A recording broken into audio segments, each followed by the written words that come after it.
छोटू, एक खुशमिजाज युवा ट्रैक्टर चालक, अपने गांव में आता है। छोटू अपने लाल ट्रैक्टर को चलाते हुए बच्चों को हाथ हिलाकर नमस्कार करता है। एक दिन एक बूढ़ा किसान उसे एक भूतिया खेत के बारे में बताता है। छोटू उस बूढ़े की बात गंभीरता से सुनता है। खेत वीरान पड़ा है, कहा जाता है कि उस पर भूतनी का श्राप है। गांव के लोग घबराकर फुसफुसाते हुए इकट्ठा हो जाते हैं। छोटू उत्सुक और निडर होकर इसे जांचने का फैसला करता है। वो अपना दुपट्टा कसता है और अपने ट्रैक्टर पर चढ़ जाता है। वो अकेले ही भूतहा मैदान की ओर चल पड़ता है। ट्रैक्टर क्षितिज की ओर बढ़ता है। खेत में घुसते ही हवा ठंडी हो जाती है, पत्ते सरसराने लगते हैं, पक्षी अचानक उड़ जाते हैं। छोटू ट्रैक्टर रोककर इधर उधर देखने लगता है।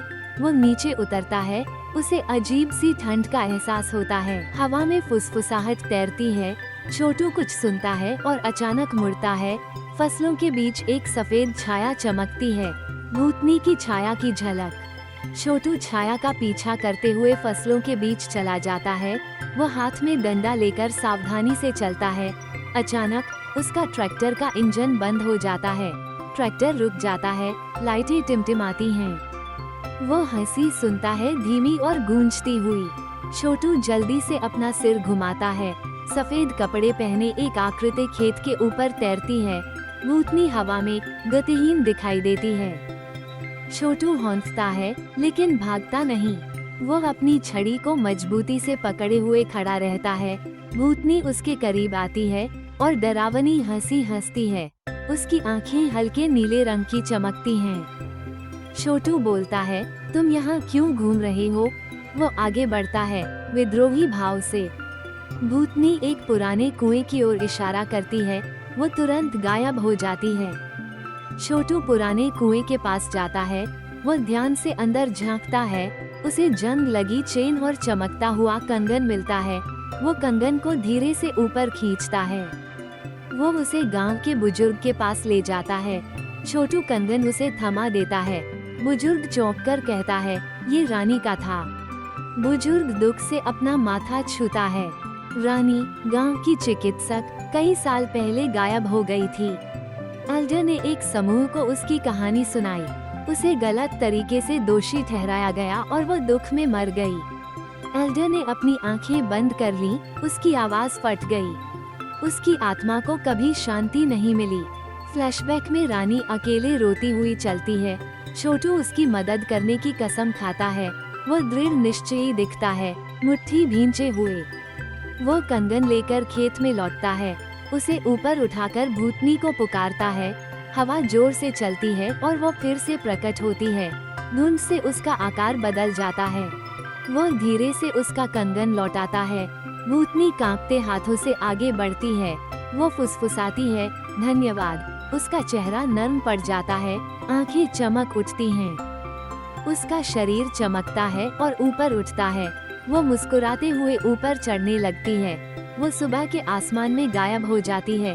उसके गायब होते ही पत्तियां धीरे धीरे गिरने लगती हैं। खेत फिर से चमकने लगे हैं और चहल पहल बढ़ने लगी है। पक्षी वापस आ गए हैं, घास खुशी से झूम रही है। गांव वाले विस्मय में आ गए हैं। बच्चे हंसते हुए फसलों के बीच से भाग रहे हैं। छोटू को नायक के रूप में सम्मानित किया जाता है। गांव वाले उसे कंधों पर उठा लेते हैं। वो भूतनी के बारे में सोचकर मुस्कुराता है, चुपचाप खेत की ओर देखता है। छोटू खेती के लिए तैयार होकर अपने ट्रैक्टर पर वापस आता है। ऊपर चढ़ता है, इंजन चालू करता है। हल्की हवा चलती है, जैसे अलविदा कह रही हो। दुपट्टा धीरे से फड़फड़ाता है। गाड़ी चलाते समय एक सफेद फूल उसकी गोद में आकर गिरता है। वो उसे उठाता है, मुस्कुराता है। उसे पता है कि अब वो शांत है। वो फूल को अपने डैशबोर्ड के पास रख देता है। उस रात छोटू को रानी के मुस्कुराने का सपना आता है। वो बगीचे में शांत और मुक्त खड़ी है। वो अपना सिर झुकाती है, आखिरकार आराम करती है। रानी रोशनी में लुप्त हो जाती है। गांव के लोग खेत में नई फसल बोते हैं। सभी लोग हाथ मिलाकर बीज बोते हैं। वे उस जमीन का नाम रानी का खेत रखते हैं। खेत के किनारे पर एक लकड़ी का बोर्ड रखा जाता है। छोटू कुएं के पास एक छोटा सा मंदिर बनाता है। वो ध्यान और श्रद्धा के साथ उसे रंगता है। वो दिया जलाता है और झुकता है। हवा में लौ टिमटिमाती है। तब से रानी के खेत में फसलें लहलहाने लगीं। हरे भरे पौधे लय में झूमने लगे। किसान रिकॉर्ड फसल से खुशियां मनाने लगे। पुरुष और महिलाएं खुशी खुशी अनाज इकट्ठा करने लगे। छोटू अपने ट्रैक्टर को ठीक करता है, उसमें लकी चाम जोड़ता है, सामने घंटियां और फूल बांधता है। वो उस पर छोटू भूत विनाशक लिखता है। किनारे पर लाल रंग से मोटे अक्षर लिखे हैं। स्कूल के बच्चे पिकनिक मनाने के लिए मैदान पर आते हैं। बच्चे दोपहर का खाना खाते हैं और हंसते हैं। एक लड़की मंदिर के बारे में पूछती है। बड़ी शिक्षिका उन्हें रानी की कहानी सुनाती है। ये कहानी आसपास के गांवों में फैलती है। दुकानदारों और यात्रियों के जरिए यह बात फैलती है। लोग मंदिर में प्रसाद लेकर जाते हैं। गांव वाले फूल और मिठाइयाँ चढ़ाते हैं। एक रात छोटू को खेत में हल्की चमक दिखाई देती है। वो उत्सुकता से चुपचाप बाहर निकलता है। उसे कुएं के ऊपर एक सफेद तितली मंडराती हुई दिखाई देती है। तितली नाचती है, फिर गायब हो जाती है। वो मुस्कुराता है, उसे लगता है कि उस पर नजर रखी जा रही है। छोटू कुएं की ओर हाथ जोड़ता है। वो शांत भाव से दिल भरकर वापस चला जाता है। पवन चंचलता से उसका दुपट्टा धकेलता है। गांव में त्योहारों का मौसम शुरू हो गया है। लोग रोशनी की व्यवस्था करते हैं, घरों को सजाते हैं। छोटू अपने दोस्तों के साथ नाचने लगता है। वो नाचता है और हंसता है। बाद में छोटू अकेला बैठा है, तारे देख रहा है। वो अपने ट्रैक्टर के पास एक खाट पर लेट जाता है। उसे हवा में एक हल्की सी हंसी सुनाई देती है। वो ऊपर देखता है, जानबूझकर मुस्कुराता है। उसका चचेरा भाई मजाक करता है, अभी भी भूतों से बात कर रहे हो? छोटू हंसता है और तकिया फेंकता है। छोटू जवाब देता है, भूतों को भी दोस्तों की जरूरत होती है। सभी लोग दिल खोलकर हंसते हैं। एक यात्रा करने वाली पत्रकार ने ये कहानी सुनी। वो कैमरे के साथ बाइक पर पहुंची। उसने खेत के पास छोटू का साक्षात्कार लिया। छोटू हाथ के इशारे से कहानी सुनाता है। उसकी कहानी स्थानीय समाचारों में दिखाई जाती है। गांव वाले छोटे टीवी पर देखते हैं। छोटू भूतहा मैदान का हीरो। लोगों की जय जयकार पर वो शर्मा जाता है। खेत खरीदने के लिए प्रस्ताव आते हैं। शहर के लोग ठेके लेकर आते हैं।